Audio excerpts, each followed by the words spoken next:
All right, Peter, we are live, coming to you from PropTech Buzz. We're live on LinkedIn and we're live on YouTube. Thanks for joining me today, Peter. You've got a story career. How's everything going down under? I mean, I suppose it's better than you guys in the States. You got hurricanes hitting you and whatever else, but yeah, we really can't complain down here at the moment. No severe weather events. Let's go with that, and we're doing well. Yeah, thank you for asking, Chris, and thanks for having me. Yeah, of course. I know it's been great to get to know you a little bit and really excited about what you all are working on at Reach. I'm going to give a little intro to our audience who's here. And for our audience who has questions, they can feel free to chat. They can chat at PropTech Buzz. We have a little discussion there where they can chat underneath this video. And number two, they can also chat on the PropTech Buzz LinkedIn Live and ask their questions, and we'll ask them to you as we go through. But first off, I want to give you a little intro. So, Peter, I'll give a light one. You can share a little bit more about yourself. But Peter Schravemade is the managing partner of the Reach Asia Pacific program and the vice president of the PropTech Association of Australia, with over 25 years of experience in property technology and real estate. Renowned consultant, presenter, and featured in a ton of publications, and a keynote speaker at international conferences, with a couple you'll probably share in the United States coming up. But Peter's expertise really lies in property sales management, marketing, and a focus on debunking industry myths and fostering innovation. And many of his recent accomplishments include leading the Reach Australia program, which I want to hear more about, and then conducting some groundbreaking research in listing marketing. And he's known very much so for his friendly and approachable demeanor, spreading positive vibes wherever he goes, and in normal Reach fashion, having a great sense of humor. So, welcome to the program, Peter. Thanks, Chris. Thank you for that introduction. I hope I can live up to that on the show. Absolutely, man. Well, first and foremost, I'd love to hear a little bit about yourself. When it comes to Peter, what do you like to be known for? How do people describe you down under? And number two, can you share a little bit more about Reach and the Asia Pacific program? Yeah, sure. So I think if you met anyone and you asked anyone who knew me and you asked, what is one core key feature of my legacy or the things I've done, it would definitely be along the lines of networking. I feel like regardless of what career you're in, your ability to connect with other humans is probably your most important asset, and is becoming more important as technology becomes what it is. As we get glued to social media, one's ability to communicate and connect with other humans is probably a very essential feature. So I would hope if you ran into somebody that knew me, they would say that was something that I execute well. And probably in line with that, the secondary thing would be to connect people together. And in line with that, I suppose, to your second question, Reach Asia Pacific. I took on this role about 3 years ago, and I had been part of the Reach program in the USA with my former company, Box Brownie. And when I took on this, I was, I guess, looking for a challenge. And I got that. We have so many forms of property technology here in Australia that the National Association of Realtors, in partnership with Second Century Ventures, has invested in, and so getting my head around all of those and being able to push them forward or dial up their involvement with the local community is largely my role. But I define it as three things. So my role as the managing partner here is to identify new forms of technology, invest in those on behalf of Second Century Ventures, and then the third thing is to run a accelerator program whereby we both bolster that investment, but we dial up the engagement of that particular property technology company and the community, or peak ethical bodies, associations, you would call them, MLSs, that kind of thing. Fantastic. I'd love to hear too, maybe a little bit about your personal, like your story around real estate. How you fell into it, because a lot of people don't just get born into it, but maybe you did. And then number two, kind of your thesis today and how that thesis maybe has evolved on real estate and prop tech. Yeah, I definitely did fall into it. So, so I'm part of the norm. I actually have 2 degrees in music. I was a piano player and still continued to do that through most of my life. And my brother, who was an accountant, my younger brother actually, who was an accountant for a wealthy businessman in a regional town, said, "I've got some open homes this weekend. Would you mind sitting on them?" Can't find an agent to do it. Um, it appears as though they're not selling, and you know, fortunately, over the 2 weekends, I was able to sell all of them. And my brother, being my brother, offered me the full commission for those, and so I was like, "Wow, is this normal? Is this what?" And I was kind of thinking, like anyone new to real estate, residential real estate, you kind of think it's easy. But this is back in 1999, so some time ago. And that was really how I got into real estate, full stop. My degrees were in music and technology, actually. So I was a music technologist. But when I came across to property, I started to apply some of those principles. And I operated those careers in tandem for some time. I went on to own 16 brokerages here in my home state of Queensland. I exited that and went on to be the operations manager of a hotel franchise in the facilities space. Also, events and commercial is part of that. And I was heavily involved in the tech stack behind that. And then during my tenure there, I met this bloke who was telling me about a property technology idea, and that was Box Brownie. And I gave some advice regarding that. And when I left the operations management position for the hotel franchise, I asked Box Brownie what they were doing, and they really hadn't gone anywhere from where I'd last heard. So I took that on and sort of continued that, and then Box Brownie is what it is today. I think most people in the States would be familiar with that property technology company. And then after I exited that we had been part of the REACH program. So it felt like a very natural progression to sort of jump on that. But your second question, you know, what's your perspective of the current real estate market, future trends in investment and development? It's changing. You know, we're going through this period, and I do subscribe to the belief that we're in the middle of a generative AI revolution. I don't think anyone really has the concept of what that means yet. Most of us are marveling at the things that GPT and OpenAI can do, and we're kind of using that as a brain to sort of find out where pieces fit in. And a lot of that for real estate agents I've seen is in the processes and the systems that they do, probably writing copy. Most people are using it for that. But I don't think we've exhausted the directions that is going to take us. And I don't think we've kind of gotten to the realization of how far along, you know, that might take us in the real estate pool. But, you know, having said that, I started the conversation off by saying that it's all about human interaction and authenticity, and I still believe, as part of the real estate space, that's an essential feature. Yeah, so I'm curious to know a little bit more. I'd love to hear, you know, maybe a little deep dive, because I personally love hardware. I think in prop tech, you know, you have a lot of people who just focus on SaaS, who just focus maybe on fintech or even consumer software.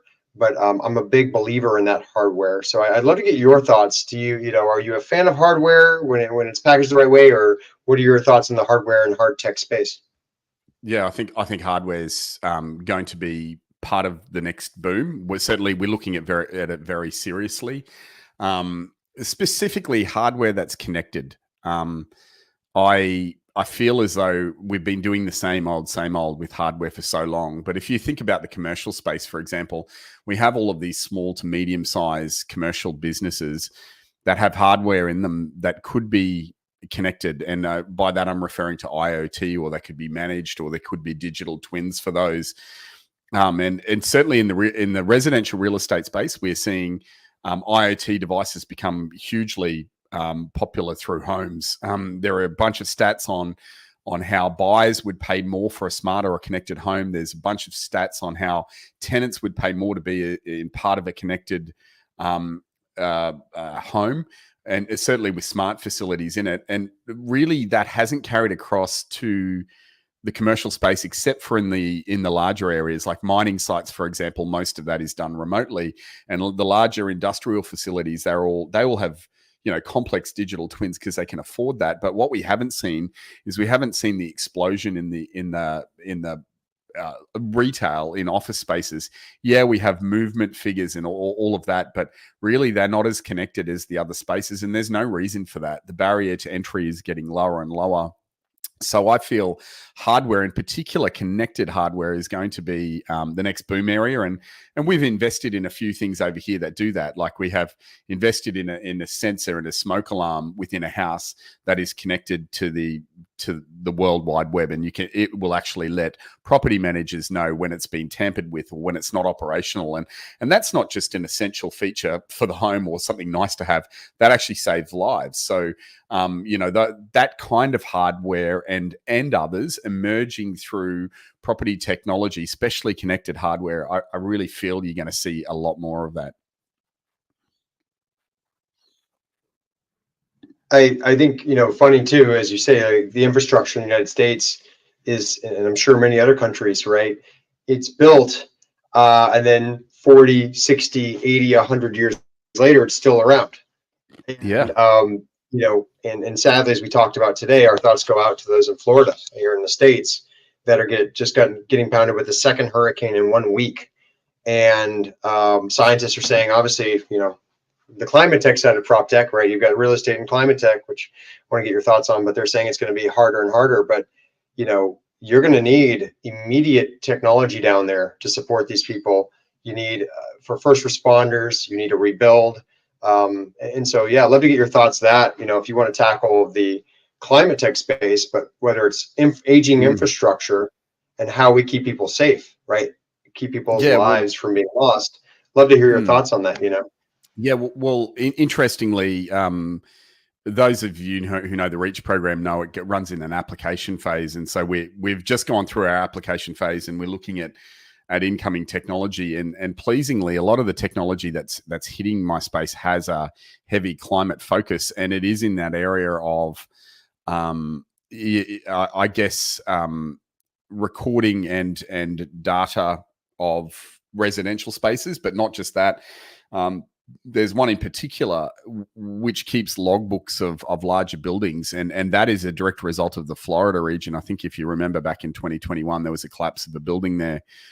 And that building had no records, even though the engineers had been there and said it was unsafe, they hadn't really ever recorded that or documented that. And we're seeing a lot come along in the climate space, and they're not just looking at things like, how does such an age building respond to weather events that are coming through, and extreme weather events, which is particularly big. I come from Queensland, and our weather is very much similar to Florida.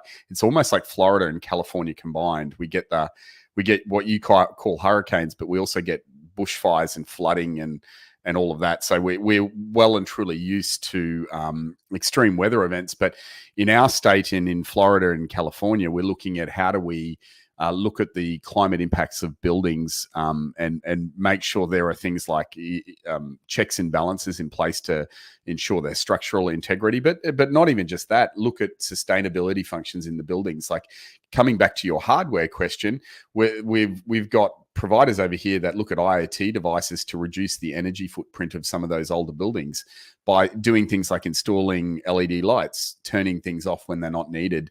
A lot of our legacy buildings, a lot of legacy infrastructure, really that's not considered. We've just got these lights on after night, 24 hours, and that all adds to the energy bill. It adds to both the cost of running the facilities and whatever else. So there's that coming through. There is also in Australia a push by the government to introduce something called NatHERS. I won't bore you with what it is, but it is a sustainability guideline for most of the residential houses here, and the way PropTech now integrates with the residential and the commercial market may change as a result of the requirements that are being put in there here. And I also know Germany is doing a lot in this space. Europe in general, Scandinavia has done quite a bit. Really, I see the future as being a more aware and more connected to our climate than any other area. And to tie that back in with our hardware is something that can drive that forward. Yeah, I appreciate that. I would ask you this too. I think something, obviously it sounds like you've gone very deep on all of these businesses, and it, might be difficult to answer this question because sometimes all of our babies are our favorite. But, there's certain areas or sources of excitement for you right now where you're maybe digging a little bit deeper, and maybe some dynamic areas within the industry. One of the things we've tried to do in the Australia New Zealand program, and I certainly know my other Reach colleagues around the world are doing this as well, is we generally don't look at, even though we're sort of along the lines of investing in prop tech. One of the things that we like to look at, and my previous company Box Brownie was a great example of this. We were a prop tech. But more than that, we're a marketing tech. So there was this dual stream. And I feel as though when you look to invest, finding something that has a double play is way better. So some of the more exciting techs that I know of actually feature in two pools. They won't just be prop tech; they might be con tech. One of the ones that we invested, and I know your viewers can see me at the moment. I'm not a fashionista. I wear black t-shirts because I don't want to make decisions about fashion. But we invested in a fashion tech, prop tech. Now that's kind of weird, but they are doing exceptionally well. Our fintech prop techs are always doing well. Our legal tech prop techs are doing well. Our compliance tech prop techs are doing well because they don't just have a horse in one race, they have one in both. And so I'm incredibly excited about any kind of technology that comes to me that operates in both spaces. And I think as far as their longevity is concerned, you see companies like that. Like a great example is BombBomb. Are you familiar with that? A video transfer? Maybe not. But they hit the prop tech market. But they were relevant to pharmacists. They were relevant to doctors. They were relevant to a bunch of other areas. So you see these companies come forward all the time, and you don't really know why they're doing as well as they are doing.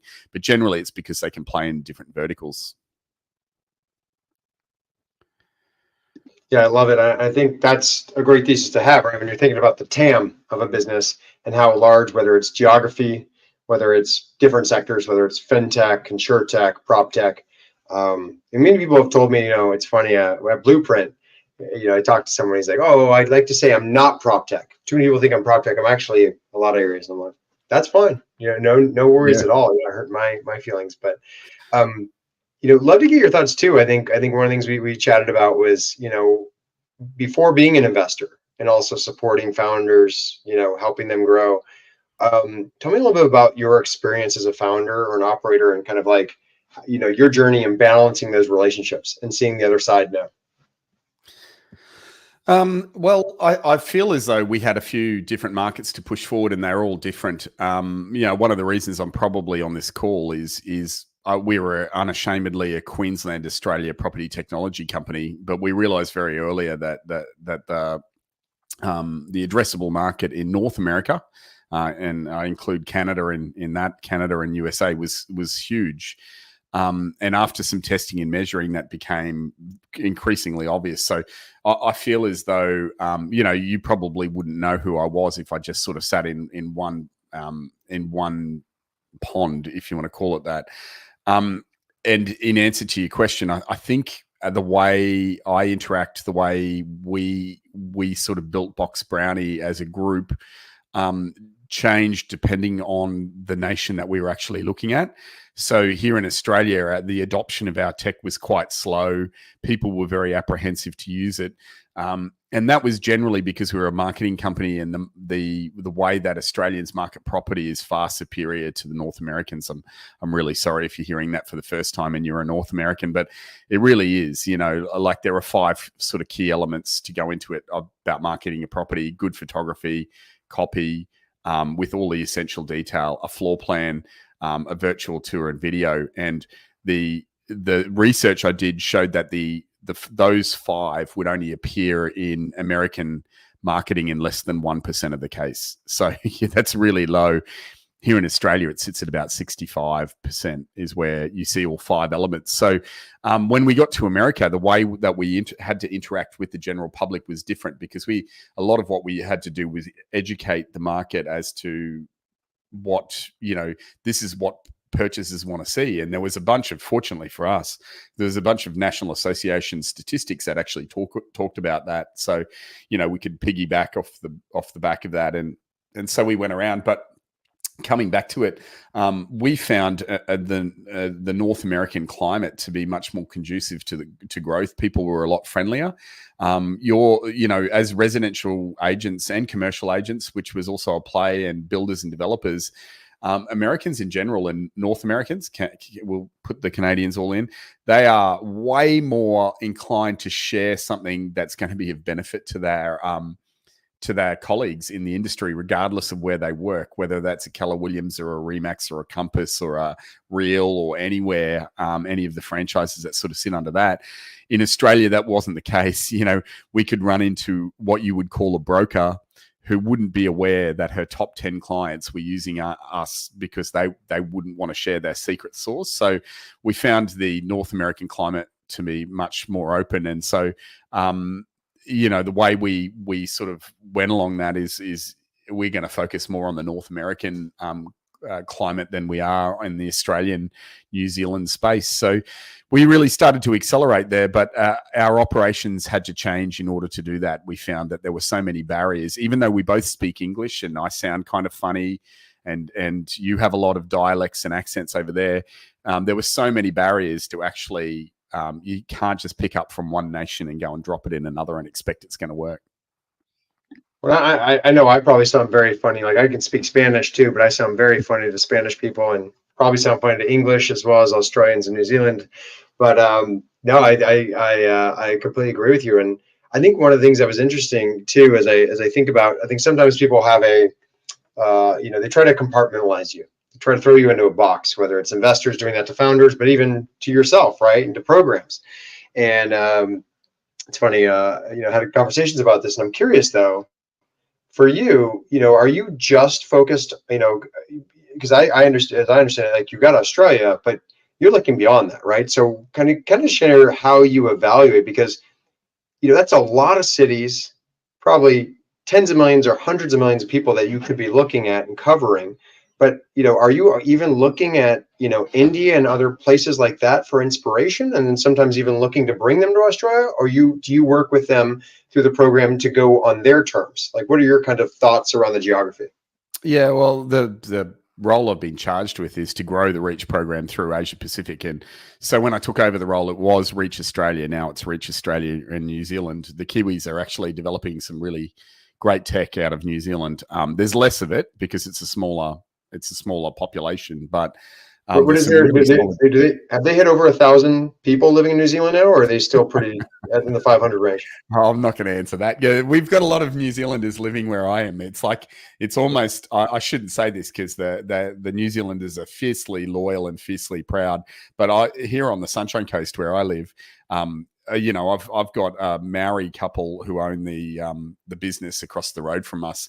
I've got New Zealanders on the other side of me. This could be little New Zealand here, but New Zealanders are fiercely loyal and fiercely proud, and a big shout out to those. We love them, but they are developing some really good tech. List Assist is one that came from New Zealand and we took across there. But in answer to your question, I'm charged with growing it through Asia Pacific, and New Zealand was the first step, but we're definitely looking at other countries in the region. And it really depends. It's financially. If you could wave a magic wand, I would be in a lot of other Asia Pacific countries immediately, but it actually takes a bit of capital to set this up. So India is one that we're looking at with great favor at the moment. Out of the Bangalore area, there's one new prop tech every day, and I don't feel as though we are really capitalizing on that very, very well. Now, that doesn't mean that all of the prop tech out of that area is great. A lot of that is rubbish, and we see it through here. But sometimes you can take some rough diamonds and turn them into, amazing, or a rough piece of coal and turn it into an amazing diamond is probably the better analogy. But yes, the other part of your question is, do we see a lot of that? Yeah, we do. We've had Indonesian, Singaporean companies all be part of the REACH program. In the 5-6 years we're about to enter our sixth that we've been operating, and it's really, really great to have that kind of melting pot of ideas all meeting in this area. I think the thing that I'd say is that primarily the Reach Australia and New Zealand program, those companies need to have some kind of slant at Australia and New Zealand for us to take them on as part of this program. But in the bigger picture, we will, move to develop other programs. The Reach program's growing super fast. We just opened up a branch in Israel, and a big shout out to those guys. They're doing amazingly. We've got a Latin American branch. If no one's heard of that, there's UK, there's Canadian. So, we're seeing a lot more growth, and there's a yet to be announced one. So keep your eyes peeled for that. That's great. And I'm curious we want to get your thoughts around, thinking about maybe something that you have a strong stance on that other people may not agree with you on, something non-consistent, consensus. Yeah, every day, I think, let's go at least twice a week. I get a technology in front of me that's going to disintermediate or disrupt the real estate space. We're going to take away all the money of those nasty agents, and even though they don't pitch it this way, the end goal is we're going to make $1 squillion out of disrupting the space. We're going to remove the agent from the transaction. I guess number one, as in partnership with NAR, we can't invest in that. So it's interesting that they haven't done their research and they're still pitching at me. But number two, I've never actually, in all of the technology I've looked at, every single piece of technology seems to ignore that there's a relationship of trust in there. And at this stage, we haven't found how to duplicate that. We've seen some incredible things. Like, if you want to really go down a rabbit hole, go and have a look at emotional artificial intelligence and what that's doing. That is mind-blowing, because only 6 months ago, a lot of the people were predicting that artificial intelligence would never be able to sort of take on the human emotion. But there was a survey recently where they measured responses from physicians to their patients and via a chat, and it was found that the artificial intelligence demonstrated a larger amount of empathy than the actual human did. And so we're seeing this change. I've just seen artificial intelligence. If you've ever heard of Turing's theory, it is that computers cannot be empathetic. The artificial intelligence performed better than a human in that recently. So we're seeing a lot come out in emotional artificial intelligence. And even beside that, I'm still saying that the relationship of trust is different to that. And so I see all of these technologies coming out of the ground that are attempting to remove real estate agents from the transaction. And that could be commercial real estate agents, that could be property managers, asset managers, all of that. If we could just replace all of these people with what a machine does, we'd make so much money. And yet, I'm sitting here in 2024, even after generative AI is demonstrating emotional capacity, and I'm still saying I don't think it's going to happen. So, but you might convince me, things change. But right here, right now, I still haven't seen a really, really good idea in that space that's going to smack me between the eyes and go, yeah, you've nailed that. Awesome. Well, this has been great. We're going to do a version 2 coming up again, maybe in a month or two. I just want to know from you, though, how can people get in touch? How can we best help you right now? Well, most of my details are available at reachau.com, which is our website, and you can read up about the program. We're on all the socials. If you're looking at my page there today, there's really only one of me, so you can follow me on any of the above ones. I'm on all of them, except I'm not really active on TikTok or Tinder because I'm married. But all of the other formats you could find Peter Schravemade. If you want to just reach out to me on LinkedIn, send me a message, and we'll go from there. But assistance would be in the areas of, if you've got a new or innovative form of technology, I'd love to hear about it. We're always fascinated at looking and playing with new things and seeing how that interacts. I'm always happy to give you honest feedback is the other side. So be prepared for that. We're not your typical VC where you walk in and I'm not going to tell you what I did or did not like about your product. I'll give you honest and frank advice. So if you've got any of those, you feel free to throw them our way and we'll take a look at them in due course. Please don't expect a response within 24 hours, but we do get to all of them and we get to them in quite a detailed fashion where we can. But awesome. Chris, been great being on this program with you. Fantastic to meet you. Hopefully I see you in Boston in a couple of weeks. We've got NAR annual coming up. And if you're in the area for that, reach out to me. I'd love to say g'day and have a beer or a coffee, whatever is your thing. Let's do it. I love it. Well, thank you so much, Peter, for all your time. Best of luck to you in the cohort and expansion, and can't wait to see you in real life. So thanks for sharing your story. Thank you. Ciao. Nice.